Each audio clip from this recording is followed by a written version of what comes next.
Hello class 11 students. तो बेटा last video में हमने आपको पढ़ाया था कि पॉइजनस फॉर्मूला क्या होता है। लिक्विड से अगर फ्लो हो रहा है कैपिलरी ट्यूब से तो वो जो लिक्विड फ्लो होगा कितना वॉल्यूम पर सेकेंड फ्लो होगा और वो किन किन फैक्टर्स पर डिपेंड करता है, हमने इसके बारे में पढ़ा था। तो उसके बाद का जो हमारा नेक्स्ट टॉपिक है बेटा वो है स्टोक्स लॉ। ठीक है, तो next topic is of your Stokes law. तो ये जो आपका जो टॉपिक था Poiseuille's formula for the liquid flowing through the capillary tube. ठीक है बेटा, तो इसका मैंने बोला था आपको फॉर्मूला बेटा आपको याद रखना है क्योंकि ये फॉर्मूला इंपॉर्टेंट है। ठीक है, तो अब हम स्टार्ट करते हैं स्टोक्स लॉ। स्टोक्स लॉ क्या होता है? देखो ये स्टोक्स लॉ पहले तो किस लिए दिया गया। ठीक है, जब भी कोई स्पेरिकल बॉडी है जब वो लिक्विड में फ्लो होती है तो विस्कस का फोर्स क्या करती है, एक्सपीरियंस करती है। ठीक है, जैसे हमारा ये क्या है बेटा, एक कंटेनर है, इसमें हमारा ये लिक्विड फिल है। ठीक है, तो इस लिक्विड में जो ये वाटर है या फिर कुछ भी है इस कंटेनर के अंदर लिक्विड है। ठीक है, अगर इस लिक्विड में हम सॉलिड ऑब्जेक्ट को क्या करते हैं बेटा, स्फेरिकल सॉलिड ऑब्जेक्ट को फॉल करते हैं। ठीक है, तो सॉलिड स्फेरिकल ऑब्जेक्ट को हम इसमें फॉल करेंगे, डालेंगे। तो देखो बेटा क्या होता है, जैसे जैसे ऑब्जेक्ट नीचे आएगा, जैसे जैसे ऑब्जेक्ट नीचे आएगा तो जो लिक्विड की लेयर है इसके साथ स्टिक है, बॉल की सरफेस के साथ, स्फेरिकल बॉडी के साथ जो स्टिक है, उसके बाद की जो ये लेयर्स हैं। ठीक है, तो ये जो लेयर स्टिक हो जाती है और फिर लिक्विड की लेयर, उनके बीच फ्रिक्शन का फोर्स होता है, उसकी वजह से फिर अदर लेयर के बीच में मोशन आता है। तो उससे क्या लगता है, विस्कस फोर्स क्या करता है, एग्जिस्ट होता है। तो वो विस्कस फोर्स क्या करता है, जो लिक्विड का ये बॉल का जो मोशन है नीचे की ओर उसका क्या करता है, अपोज करता है। बोलो बात समझ में आ गई। तो जैसे जैसे ऑब्जेक्ट ये स्टोक्स ने ये बात बोली थी कि अकॉर्डिंग टू स्टोक्स जब स्फेरिकल बॉडी फॉल होगी किसी फ्लूइड से तो जो लेयर इमीडिएटली कांटेक्ट में है इसके साथ, सॉलिड ऑब्जेक्ट के साथ, वो क्या हो जाएगी, स्टिक हो जाएगी और बॉडी के साथ साथ चलेगी, जिससे बॉडी की वेलोसिटी है वो उसके साथ साथ चलेगी उसी वेलोसिटी से। उसके बाद जो नेक्स्ट लेयर है उसकी वेलोसिटी क्या होगी, कम होगी। उसके बाद जो अगली लेयर है उसकी वेलोसिटी और कम होगी। इस तरीके से और जो बाद की लेयर्स हैं जो काफी दूर है वो ऑलमोस्ट रेस्ट पर होती है। ये बात आपको समझ में आ गई। जो ये लेयर है ऑब्जेक्ट के साथ पास वाली लेयर है, ये मोशन में आती है तो उनकी स्पीड ज्यादा होती है, उससे नेक्स्ट लेयर की स्पीड कम होती चल जाती है। इसलिए जो दूर का पानी है उसमें तो कोई मोशन भी नहीं होगा। ठीक है, ये बात स्टोक्स ने बोली थी, वो ऑलमोस्ट रेस्ट पर रहती है। तो ये जो रिलेटिव मोशन होता है लेयर्स के बीच में, इनकी वेलोसिटी ज्यादा, अगली लेयर की और कम, उससे नेक्स्ट लेयर की और कम वेलोसिटी। तो ये रिलेटिव जो वेलोसिटीज होती हैं इसी से क्या होता है, there is a relative motion between the layer of the liquid. Relative motion होता है, तो इस रिलेटिव मोशन की वजह से अपोजिट में जो फोर्स लगता है उसको हम क्या बोलते हैं, ड्रैगिंग फोर्स, या फिर हम क्या बोलते हैं, विस्कस फोर्स। क्योंकि जैसे अगर हम किसी सरफेस पर चलते हैं तो उस चलने से जो अपोजिट में फोर्स लगता है उसको हम क्या बोलते हैं, स्टैटिक फ्रिक्शन। ऐसे ही जब ये लिक्विड की लेयर के बीच में जो मोशन है उसकी वजह से जो अपोजिट में फोर्स लगता है उसको हम क्या बोलते हैं, विस्कस फोर्स या फिर ड्रैगिंग फोर्स। अब जैसे जैसे ऑब्जेक्ट नीचे जाएगा तो विस्कस फोर्स से क्या हो जाएगा, becomes equal to the weight of the body. ये बात समझ में आ गई। क्योंकि जो मैंने ये लाइन बोली है, विस्कस फोर्स पीछे क्यों लगता है, जैसे जैसे बॉडी नीचे की ओर जाएगी तो उसकी वेलोसिटी क्या होती जाएगी, बढ़ती जाएगी। जैसे जैसे उसकी वेलोसिटी बढ़ेगी, क्योंकि वेलोसिटी क्यों बढ़ेगी बेटा, जैसे नीचे जाएगा, अगर बॉल और नीचे आई, स्फेरिकल बॉडी और नीचे आई तो ऊपर वाले पानी है जो उसका प्रेशर नीचे ज्यादा लगता है। ये बात समझ में आ गई। अगर स्फेरिकल बॉडी ऊपर है तो उस पर प्रेशर कम है एयर वाटर का, और नीचे आएगी तो ऊपर वाला पानी बढ़ेगा और प्रेशर बढ़ेगा। जब वो और नीचे आएगी तो जो ऊपर जो वाटर है, लिक्विड है, उसका ज्यादा प्रेशर लगेगा नीचे, तो उसकी स्पीड बढ़ेगी। स्पीड बढ़ेगी तो पीछे विस्कस फोर्स ही बढ़ेगा। ये बात समझ में आ गई। तो पीछे जो विस्कस फोर्स बढ़ेगा और तो एक कंडीशन ऐसी आएगी, जो ये वेट है बॉडी का, ये क्या होगा, दोनों इक्वल हो जाएंगे। ठीक है, क्योंकि हमें पता है जैसे उसकी स्पीड बढ़ेगी पीछे की ओर और जो उसका वेट है नीचे की ओर, दोनों क्या हो जाएंगे बेटा, इक्वल हो जाएगी कंडीशन पर। उस कंडीशन पर क्या होगा, जो स्फेरिकल बॉडी है वो कांस्टेंट वेलोसिटी से चलेगी, उसको हम क्या बोलते हैं, टर्मिनल वेलोसिटी। क्या बोलते हैं बेटा हम उसको, टर्मिनल वेलोसिटी। जैसे जैसे ऑब्जेक्ट नीचे जाएगा, स्फेरिकल बॉडी नीचे जाएगी, उसकी स्पीड बढ़ेगी, उसकी स्पीड बढ़ेगी तो पीछे विस्कस फोर्स बढ़ेगा।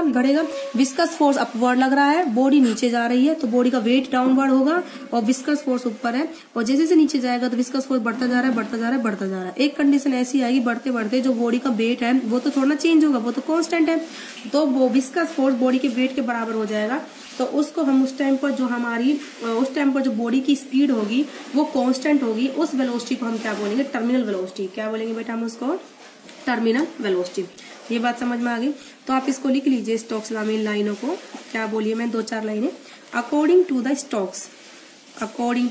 Stokes when spherical body fall through the liquid, when spherical body falling through the liquid, ठीक है, जब लिक्विड से वो क्या होगी, फॉल होगी, तो उसकी क्या होती है, layers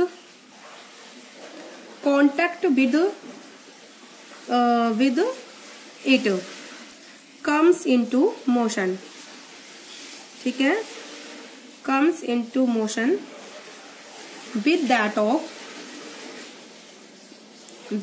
of same speed as of spherical body, क्योंकि जो लेयर इस साथ इमीडिएट कांटेक्ट में होगी अगली लेयर, उसकी स्पीड कैसे होगी, जो स्पीड किसकी होगी, स्फेरिकल बॉडी की होगी।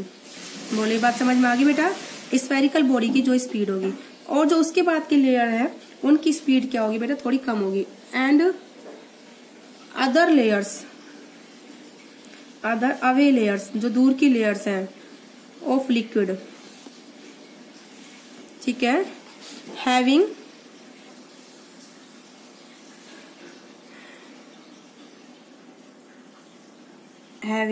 लेसर स्पीड, उनकी स्पीड क्या होगी, कम होगी। तो ये जो रिलेटिव मोशन है, due to this relative motion between layers, due to this relative motion between layers, जो ये कैसे होगा बेटा, रिलेटिव मोशन होगा बिटवीन लेयर्स, ठीक है। Friction force, frictional dragging force या फिर विस्कस फोर्स एक्सर्ट, ठीक है, बाय लिक्विड। ये बात आप समझ में आ गई। अब उसके बाद है as the spherical body go downward,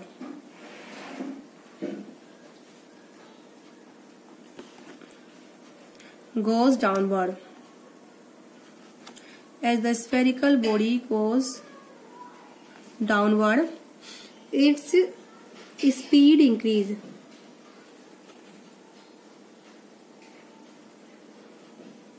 a condition come and at a time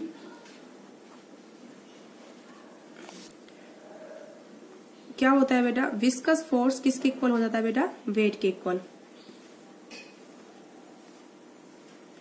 viscous force becomes equal to weight of body,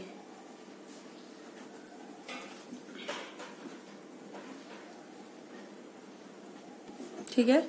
एक कंडीशन ऐसी आती है जब विस्कस फोर्स किसके इक्वल होता है, वेट ऑफ बॉडी के, तो उस टाइम पर स्पीड कैसे होती है बॉडी की, कांस्टेंट, ठीक है। तो at that time body moves with constant velocity, ठीक है, उस टाइम पर बॉडी कैसे मूव करेगी, कांस्टेंट वेलोसिटी से मूव करेगी। at that time body moves with constant velocity, उस वेलोसिटी को हम क्या बोलते हैं, that is called terminal velocity, उसको हम क्या बोलते हैं बेटा, टर्मिनल वेलोसिटी। ओके, ये चीज आपको समझ में आई, उसको हम बोलते हैं बेटा टर्मिनल वेलोसिटी। और वो टर्मिनल वेलोसिटी कितनी होती है, अकॉर्डिंग टू स्टोक्स, ठीक है, वो हम निकालते हैं कैसे। स्टोक्स क्या बोलता है कि विस्कस फोर्स कितना लगेगा बॉडी पर उस टाइम पर, F is equal to the 6 pi eta R B. उसने बोला था जब बॉडी कांस्टेंट वेलोसिटी से चलेगी और उस टाइम जो उसका विस्कस फोर्स लगेगा, ठीक है, वो कितना लगेगा बेटा, 6 पाई ईटा आर बी, ठीक है। और बी यहाँ पर क्या है बेटा, टर्मिनल वेलोसिटी, ईटा क्या है, coefficient of viscosity, R is the radius of spherical body. ये बात आपको समझ में आ गई, R is the radius of spherical body, eta is the coefficient of viscosity and v is its velocity. ठीक है, तो आपको इसको लिख लीजिए, वेयर ईटा क्या है, is coefficient of viscosity, eta is coefficient of viscosity, और v यहाँ पर क्या है बेटा, टर्मिनल वेलोसिटी। ठीक है, r radius of spherical body, किसकी रेडियस है बेटा, स्फेरिकल बॉडी की रेडियस। ओके, बात समझ में आ गई। तो इस रिलेशन को क्या बोलते हैं, Stokes law. This relation is called Stokes law, इसी को बोलते हैं बेटा स्टोक्स लॉ। इसने मतलब ये बताया था, जब भी कोई स्फेरिकल बॉडी गहरे लिक्विड में, डेप्थ लिक्विड में हम इसको अगर डालें, तो जैसे जैसे वो नीचे जाएगा उसकी स्पीड बढ़ेगी। एक बार तो बढ़ते बढ़ते एक कंडीशन ऐसी आएगी स्पीड के, उस स्पीड की वजह से विस्कस फोर्स एग्जिस्ट होगा लेयर्स के बीच में। तो विस्कस फोर्स जो अपवर्ड होगा, अपोजिट होगा किसके, मोशन के, वेट के या फिर वेट के, दोनों बैलेंस कर जाएंगे। तो उस टाइम क्या होगा, जो वेट है और जो विस्कस का फोर्स है दोनों बैलेंस है, उस टाइम पर बॉडी कांस्टेंट वेलोसिटी चलेगी, तो उसको क्या बोला गया, टर्मिनल वेलोसिटी। ठीक है, अब इसका हम आपको बताते हैं डेरिवेशन किस तरीके से है। तो नाउ डेरिवेशन इसका ऐसा कुछ नहीं है, सिर्फ हम प्रूव करके दिखाएंगे कि दोनों साइड की जो इक्वेशंस है ठीक है, डायमेंशनली प्रूव करके दिखाएंगे। किस पे दिखाएंगे, डायमेंशनली। हम इसके डायमेंशन निकालेंगे और इसके डायमेंशन निकालेंगे, मैच होंगे तो मतलब ये डेरिवेशन क्या है, करेक्ट है। ओके, सपोज F जो फ्रिक्शन का फोर्स है डायरेक्टली प्रोपोर्शनल है ईटा की पावर a, रेडियस की पावर b और वेलोसिटी की पावर c। हमने मान लिया। सपोज F डिपेंड्स ऑन, ठीक है, कैसे डिपेंड्स है बेटा, F फोर्स ईटा की पावर a, आगे power b, velocity power c। ठीक है, डायमेंशंस या फिर dimensional formula of F, dimensions of F कितने बेटा, m l t माइनस 2। ठीक है, डायमेंशंस ऑफ ईटा, ईटा की डायमेंशंस है बेटा आपके m l minus 1 t minus 1। ठीक है, उसके बाद हम डायमेंशन निकालेंगे r के, पता ही है r के एक रेडियस है जो कि एक लेंथ है, m की पावर 0, l की पावर 1, t की पावर 0। अब आते हैं dimensions of velocity v, m की पावर 0, l t माइनस 1। ठीक है, अब f को यहाँ पुट करिए डायमेंशन फॉर्मूला, ईटा के यहाँ, r के यहाँ और वेलोसिटी के यहाँ। ठीक है, तो put all these in equation number 1।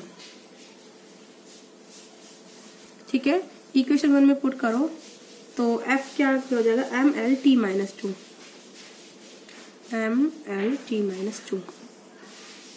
ठीक है, अब ये हो जाएगा ईटा की power a, m l minus 1 t minus a की power a, r m 0 t 0 ये हटा दो। ठीक है, चाहे l बचा दो बस, l की पावर, ठीक है, यहाँ पर कितनी है b, यहाँ पर भी m हटा दो, l t माइनस 1 है, l t माइनस 1, इसकी पावर कितनी है वेलोसिटी की, c। ठीक है, ये चीज आपको समझ में आई बेटा, पावर कितनी है यहाँ पर c है। अब इसको आप सोल्व करिए, देखो m l t माइनस 2। ठीक है, देखो ये m की पावर अंदर ले जाइए, a, l की पावर माइनस a, t की पावर माइनस a, यहाँ पर l की पावर b है, यहाँ पर l की पावर c और t की पावर माइनस c। अब इनको पैक्ट करिए, m की पावर a है, l की पावर माइनस a ये है, प्लस b ये है, ठीक है, और प्लस c ये है, और यहाँ पर t की पावर माइनस a है और ये माइनस c है, और ये हो गया m l t माइनस 2। ठीक है, अब पावर कंपेयर करिए, यहाँ पर ए है, यहाँ पर कितना 1 है, ए इज इक्वल टू 1, यहाँ पर m की पावर a और यहाँ पर m की पावर 1 है, तो a इज इक्वल टू 1। यहाँ पर l की पावर कितनी है, minus a plus b plus c, और यहाँ पर कितनी l की पावर 1। यहाँ पर t की पावर कितनी है, माइनस a माइनस c, और यहाँ पर कितनी है, -2, बराबर कर दी हमने। ठीक है, तो डायमेंशन दोनों साइड के सेम है, तो उनकी जो पावर्स है वो भी सेम होंगी ना। यहाँ पर m की पावर a है, यहाँ पर m की पावर 1 है, तो a इज इक्वल टू 1। ये लेफ्ट राइट में m की power minus a plus b plus c है, और यहाँ पर 1 है, तो minus a plus b plus c is equal to 1, और ये minus a minus c is equal to the -2। भाभी खोला ना, तो -2 हो गया। अब इनको सोल्व करिए, a की वैल्यू 1 इसमें पुट करिए, तो ये इक्वेशन क्या बन जाएगी, put a is equal to 1 in the minus a। एक सेकेंड बेटा, जस्ट फॉर एक सेकेंड। ठीक है, अभी आती हूँ मैं।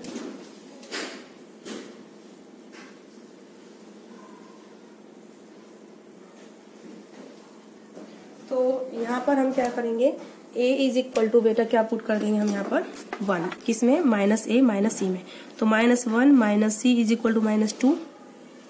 ठीक है, तो ये कितना हो जाएगा बेटा, माइनस c, ये इधर जगह प्लस हो गया, -2 प्लस 1 कितना बचा, -1, माइनस से माइनस कैंसिल, तो it implies c is equal to 1। अब a और c की वैल्यू इसमें पुट करिए, तो ये आपकी कितनी हो जाएगी, तो माइनस a की वैल्यू, a की वैल्यू 1 पुट कर दी, प्लस b, c की वैल्यू 1 है, इज इक्वल टू 1, 1 से 1 कैंसिल, इधर जाएगा तो 1, तो a is equal to 1, v is equal to 1, c is equal to 1।